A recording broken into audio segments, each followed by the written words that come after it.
Greetings, Lore Seekers, and welcome back to the Lore Lord.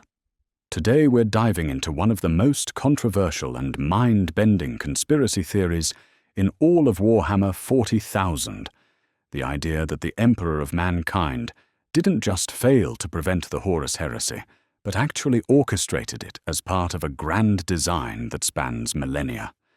This isn't just another what-if scenario or piece of fan speculation. This is a theory that, if true, would fundamentally rewrite everything we thought we knew about the Emperor, the Primarchs, and the entire foundation of the Imperium. It suggests that the greatest tragedy in human history was actually the greatest strategic masterstroke ever conceived. The implications are staggering. If the Emperor planned the Horus Heresy, then every death, every betrayal, every moment of agony during that galaxy-spanning civil war was part of a calculated plan orchestrated by the being humanity worships as their god. The father who mourned his fallen sons was actually the architect of their corruption. The protector of humanity was the one who sentenced billions to die in service of a greater design. But what if that design was necessary? What if the Emperor, with his unparalleled foresight and understanding of the warp, saw a future so terrible that even the Horus Heresy was preferable to the alternative? What if the greatest betrayal in human history was actually the greatest sacrifice? Today, we'll examine the evidence, explore the motivations, and try to understand how the Master of Mankind might have engineered his own martyrdom to save humanity from something even worse than civil war. The foundation of suspicion. Too many convenient failures. The first pillar of this conspiracy theory rests on a simple observation. The Emperor made too many mistakes for someone of his supposed intelligence and foresight. This is a being who had lived for tens of thousands of years, who had guided human civilization from the shadows, and who possessed psychic powers that allowed him to see potential futures. Yet when it came to the Horus Heresy, his record of decision-making seems almost deliberately designed to create the conditions for rebellion. He withdrew from the Great Crusade at its moment of greatest triumph, leaving his most ambitious son in command. He kept crucial information about chaos from the very people who needed it most. He humiliated Lorgar for his religious devotion, practically pushing him toward the Chaos Gods, who would welcome that devotion. Consider the Council of Nicaea, where the Emperor banned the use of psychic powers among the Astartes. This decision alienated Magnus the Red, one of his most powerful and loyal sons, while simultaneously depriving the Imperium of one of its most effective weapons against chaos. For someone who understood the nature of the warp better than anyone, this seems like a catastrophically poor decision. Unless, of course, it was exactly what he intended. The Primarch scattering? Accident or design? One of the most suspicious events in Imperial history is the scattering of the Primarchs while they were still in their gestation pods. Official Imperial history blames this on chaos interference, suggesting that the Dark Gods managed to penetrate the Emperor's most secure laboratories and steal his greatest creations. But consider the logistics of this supposed accident. The Chaos Gods would have had to locate the most heavily defended facility on Terra, penetrate defenses designed by the Emperor himself, overcome psychic wards that should have been impenetrable, steal 20 infant Primarchs without killing them, scatter them across the galaxy to worlds that would shape them in very specific ways. This level of precision suggests either that the Chaos Gods were far more powerful than the Emperor, which contradicts everything else we know, or that the scattering was allowed to happen, possibly even orchestrated from within. The convenient timing, the timing of key events during the build-up to the Horus Heresy, is almost too convenient to be accidental. the Emperor's withdrawal to Terra, the appointment of Horus as War Master, the banning of psychic powers, the humiliation of Lorgar. Each of these events happened at precisely the moment when it would cause maximum disruption and resentment among the Primarchs. If the Emperor truly wanted to prevent rebellion, he could have remained with the Great Crusade to provide direct oversight, gradually introduced the truth about chaos rather than keeping it secret, addressed the growing concerns and resentments among his sons, provided clear succession plans and governmental structures. Instead, he chose the course of action most likely to generate exactly the kind of crisis that would drive his sons to rebellion. The evidence, connecting the dots, foresight and prophecy. One of the Emperor's most well-documented abilities is his power of foresight, the ability to see potential futures and understand the consequences of actions taken in the present. This power was so advanced that he could plan strategies spanning millennia and account for variables that lesser minds couldn't even comprehend.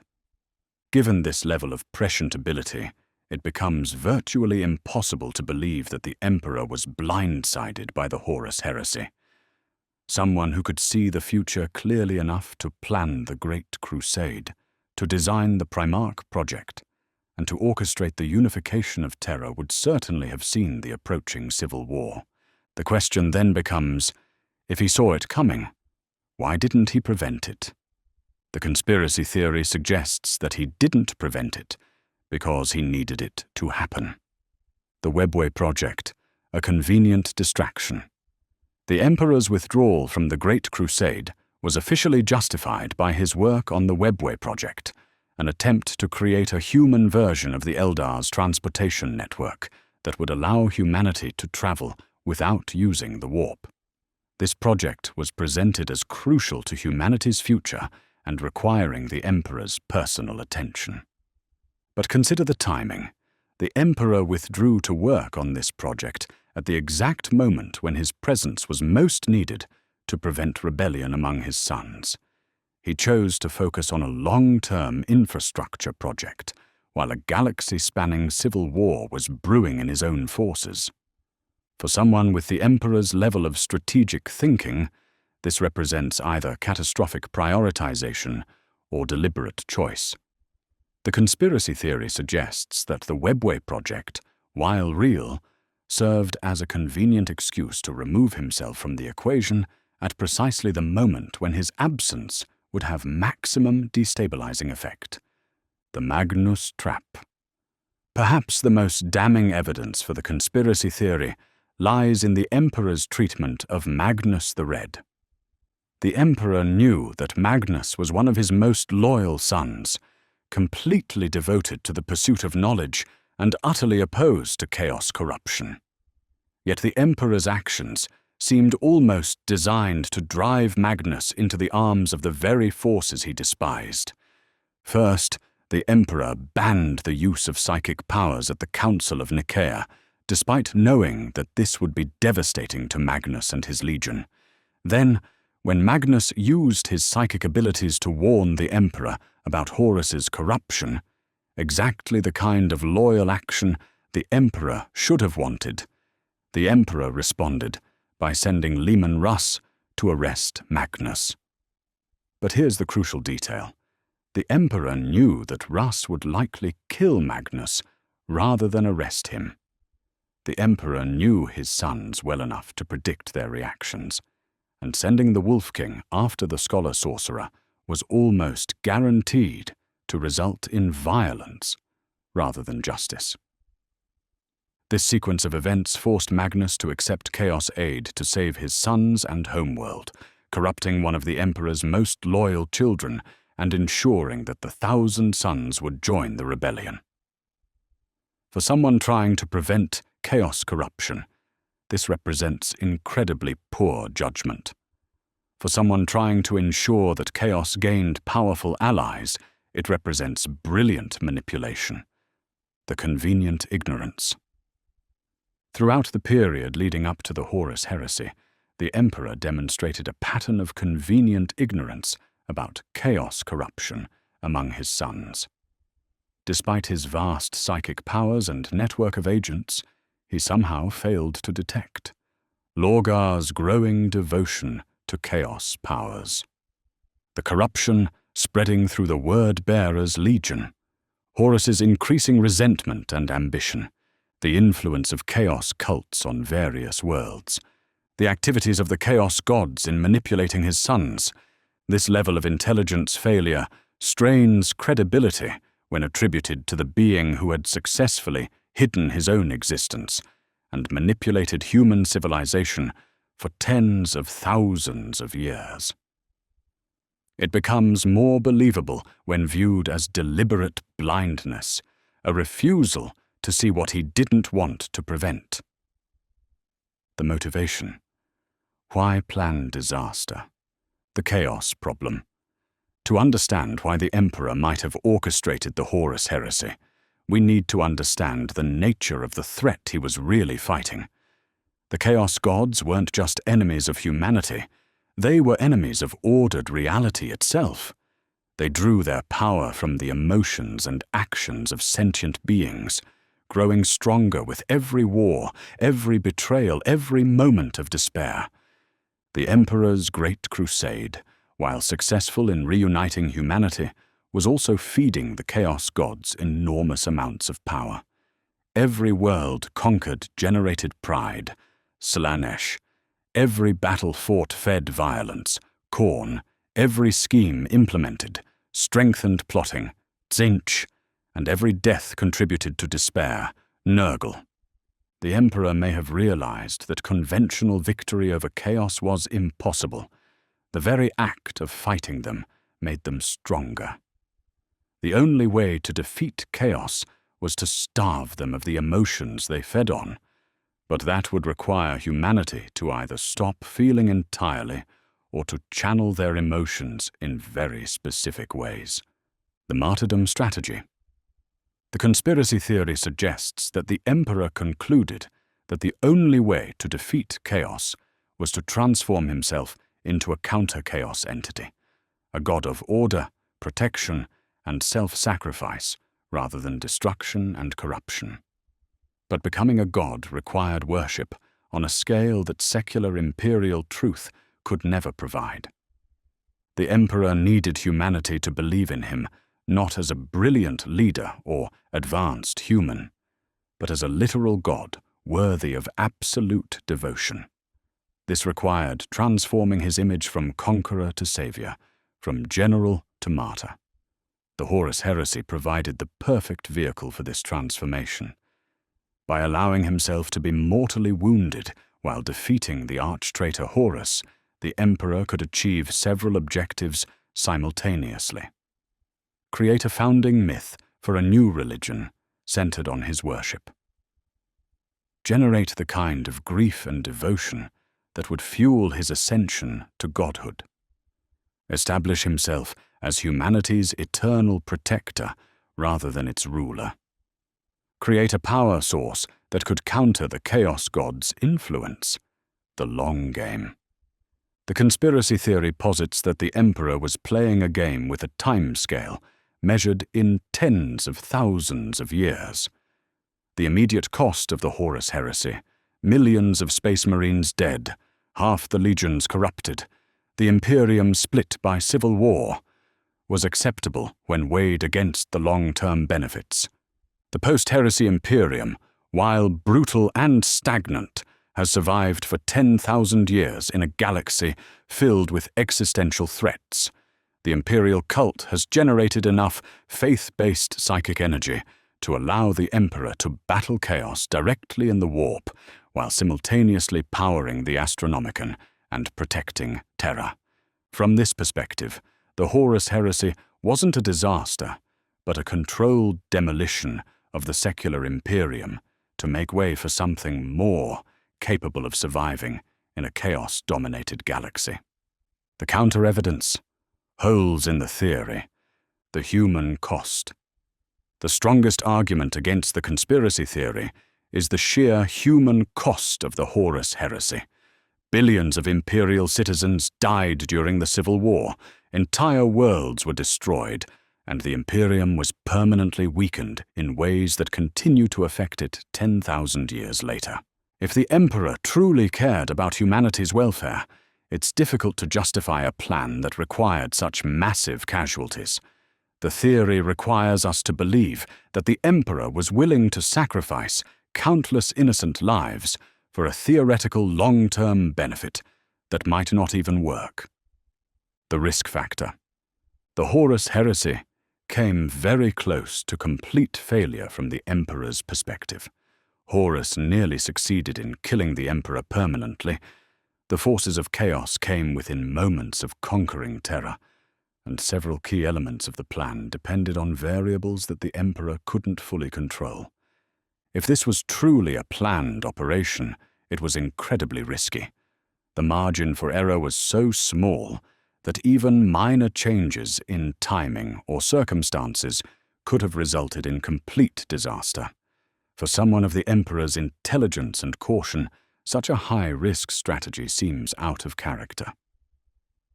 The Primarch factor. One of the weakest aspects of the conspiracy theory is its treatment of the Primarch's agency and intelligence. The theory requires us to believe that beings who were designed to be brilliant military commanders and leaders were completely manipulated by their father, without ever suspecting his true intentions. Primarchs like Guilliman, the Lion, and Sanguinius were shown to be capable of incredible insight and strategic thinking. It strains credibility to suggest that none of them ever suspected that their father might be manipulating events to achieve his own ends. The Chaos God's perspective. If the Emperor was truly orchestrating the Horus Heresy, it's unclear why the Chaos Gods would have participated in a plan that ultimately strengthened their greatest enemy. The Dark Gods are portrayed as cunning and manipulative entities who understand the long-term consequences of their actions. The theory requires us to believe that Khorne, Tzeentch, Nurgle, and Slaanesh were all outsmarted by the Emperor and tricked into helping him achieve godhood.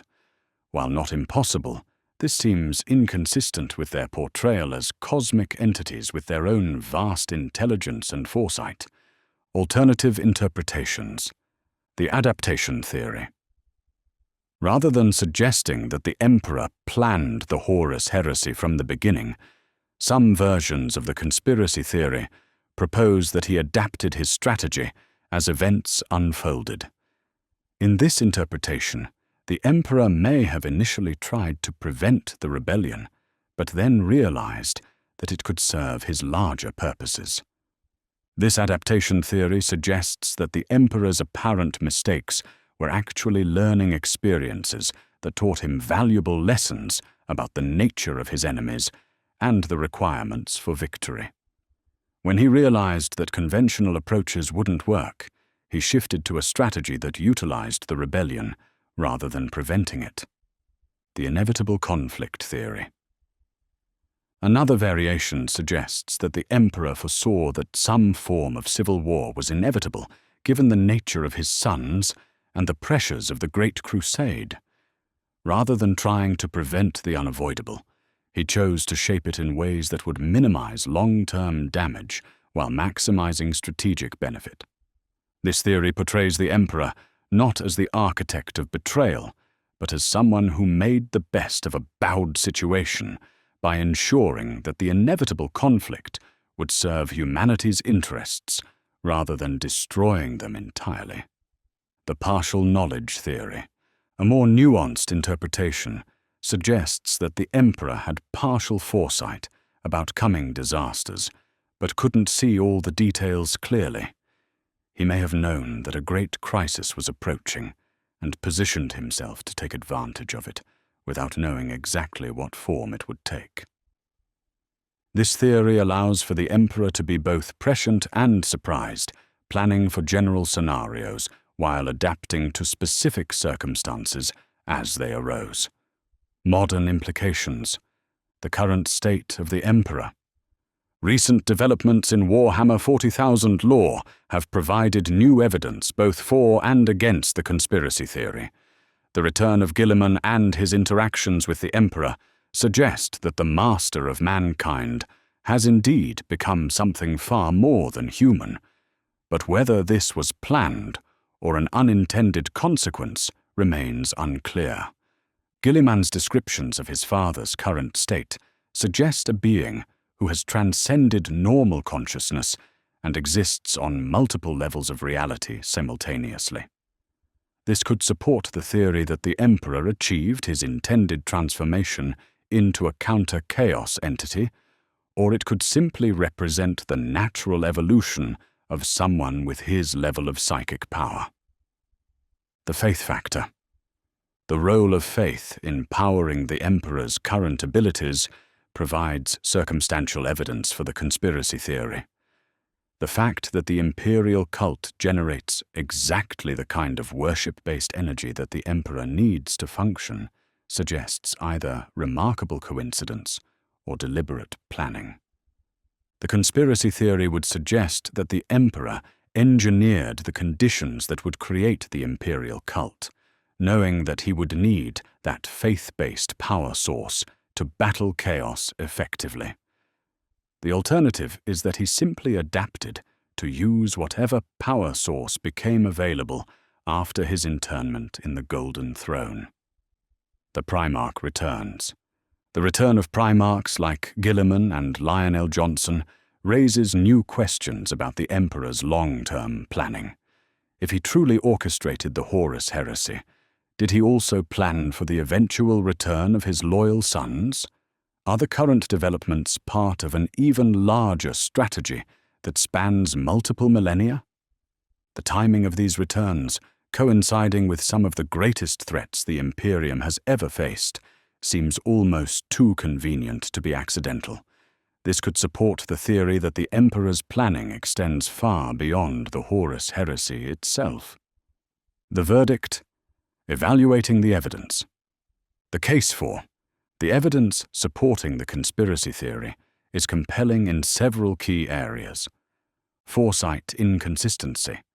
The Emperor's demonstrated ability to see the future makes his apparent blindness to the approaching heresy highly suspicious. Convenient failures.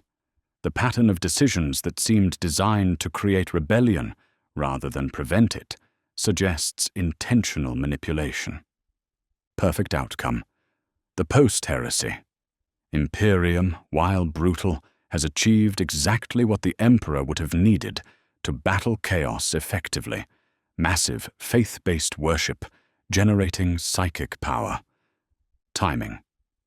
The sequence of events leading to the heresy shows a level of precision that suggests planning rather than coincidence. The case against. However, several factors argue against the conspiracy theory. Human cost. The massive casualties and suffering caused by the heresy seem inconsistent with a protector of humanity. Risk level. The plan came very close to complete failure, suggesting poor planning rather than masterful manipulation. Primarch intelligence. The theory requires that brilliant military minds were completely deceived about their father's intentions. Chaos participation. The dark gods would have had to be tricked into helping their greatest enemy achieve godhood. The synthesis. Perhaps the most likely scenario is a combination of planning and adaptation. The Emperor may have foreseen that some form of great crisis was approaching and positioned himself to take advantage of it without orchestrating every specific detail. This would explain his apparent mistakes as calculated risks rather than planning failures, while acknowledging that he couldn't control every variable in such a complex situation. It also allows for the Chaos Gods to have their own agency, while still being ultimately outmaneuvered by someone with superior long-term vision. Conclusion: the Master's greatest gambit. The uncomfortable truth. Fellow lore seekers, As we conclude this investigation into one of Warhammer 40,000's most disturbing conspiracy theories, we're left with uncomfortable questions about the nature of heroism, sacrifice, and the price of victory in an impossible war. If the Emperor truly planned the Horus Heresy, then he represents something far more complex than the simple heroic figure that imperial propaganda presents. He becomes a character who was willing to sacrifice everything, including his own sons and billions of innocent lives, in service of a strategy so long-term and abstract that its benefits might not be apparent for tens of thousands of years. This portrayal makes him simultaneously more admirable and more terrifying. More admirable because he was willing to pay any price to save humanity from chaos. More terrifying because he was capable of viewing the suffering of billions as an acceptable cost for achieving his objectives. The question of morality. The conspiracy theory forces us to confront fundamental questions about the morality of leadership in impossible circumstances. If the Emperor truly faced a choice between allowing humanity to be consumed by chaos and orchestrating a civil war that would kill billions but ultimately save trillions, which choice was more ethical? The theory suggests that sometimes the greatest love requires the most terrible sacrifices, that protecting humanity might require becoming something that humanity would find monstrous if they understood the full truth, that the price of victory against cosmic evil might be becoming something that approaches evil yourself. The eternal mystery. Perhaps the most important aspect of this conspiracy theory is not whether it's true, but what it reveals about the nature of the Warhammer 40,000 universe. This is a setting where even the heroes are morally compromised, where victory requires terrible sacrifices, and where the line between salvation and damnation is often impossibly thin. Whether the Emperor planned the Horus Heresy or simply adapted to its consequences, his story remains one of the most complex and fascinating character arcs in all of science fiction. He is simultaneously humanity's greatest protector and its most demanding master. A figure who inspires both worship and fear. The final word. The truth about the Emperor's role in the Horus Heresy may never be definitively revealed. Games Workshop has deliberately maintained the ambiguity that makes this conspiracy theory possible, understanding that some mysteries are more powerful when left unsolved. But perhaps that's appropriate for a character who represents humanity's relationship with the divine. Gods, by their very nature, operate on scales and timelines that mortal minds struggle to comprehend. If the Emperor has truly become humanity's god, then his motivations and methods may be forever beyond our full understanding. What we can say with certainty is that the Emperor's legacy, whether achieved through planning or accident, has shaped the galaxy for 10,000 years and will continue to influence humanity's fate for millennia to come. In the grim darkness of the far future, where there is only war, perhaps the greatest victory is simply ensuring that humanity survives to fight another day. Thank you for joining the Lore Lord for this deep dive into one of Warhammer 40,000's most controversial conspiracy theories. The question of the Emperor's true motivations touches on some of the deepest themes in the setting: the price of survival, the nature of sacrifice, and the moral complexity of leadership in impossible circumstances. What do you think? Was the Emperor a manipulative mastermind who orchestrated the greatest betrayal in human history, or was he a tragic figure who did his best in impossible circumstances? Could his apparent mistakes actually be evidence of planning so sophisticated that we're still seeing its effects 10,000 years later. Let me know your thoughts in the comments below. The mystery of the Emperor's true nature is one of the most enduring debates in 40k lore, and every perspective adds to our understanding of this incredibly complex character. If you enjoyed this investigation into the darker possibilities of Imperial history, make sure to subscribe for more conspiracy theories, lore deep dives, and explorations of the mysteries that lurk in the shadows of the 41st millennium. Hit that notification bell to stay updated on all the latest content. And remember, in a universe where knowledge is heresy, sometimes the most dangerous truths are the ones that make too much sense. This is the Lore Lord, signing off from the shadows of Imperial history. Keep seeking the truth, keep questioning the official narrative, and remember, in the grim darkness of the far future, even the saviors might be the architects of our doom.